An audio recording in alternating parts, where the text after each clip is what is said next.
একজন বাংলাদেশি ভাইয়ের দুঃখের কথা, কষ্টের কথা শুনে আমার খুবই, কি বলবো, খুবই খারাপ লাগলো। এখানে আসার জন্য ওই ভাইটি 4 লক্ষ টাকা দিয়েছে একজনকে, আর যাকে ওই ভাই দিয়েছে টাকা ও আসলে একজন দালাল।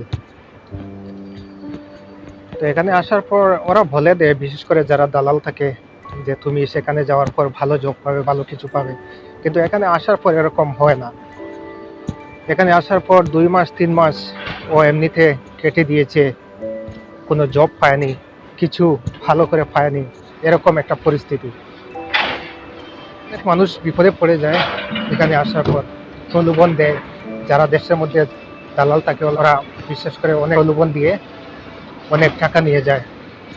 অনেক ঘটনা ঘটে,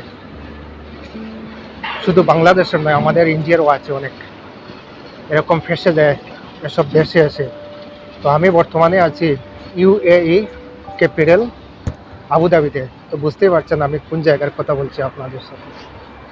এখানে আসার পর এমন কাজ করতে হচ্ছে যেটি সে এক্সপেক্ট করেনি যে এখানে যাওয়ার পর আমি এইসব কাজ করব। আবার সিস্টেমে আসলে সবই ঠিক আছে, যদি কেউ সিস্টেমে আসে তাহলে খুবই ভালো হয়, আসলে খুবই ভালো হয়। দেশটি অনেক ডেভেলপ কান্ট্রি, অনেক ভালো, অনেক উন্নত দেশ, সব কিছু অনেক ভালো। সিস্টেমে আসলে ঠিক আছে। দালালের সাহায্যে আসতে যদি কেউ চায়, দালালের মাধ্যমে পড়ে, তাহলে কিন্তু অনেক লস। তো আসলে ভাইটির ঘর বাংলাদেশ কক্সবাজারে।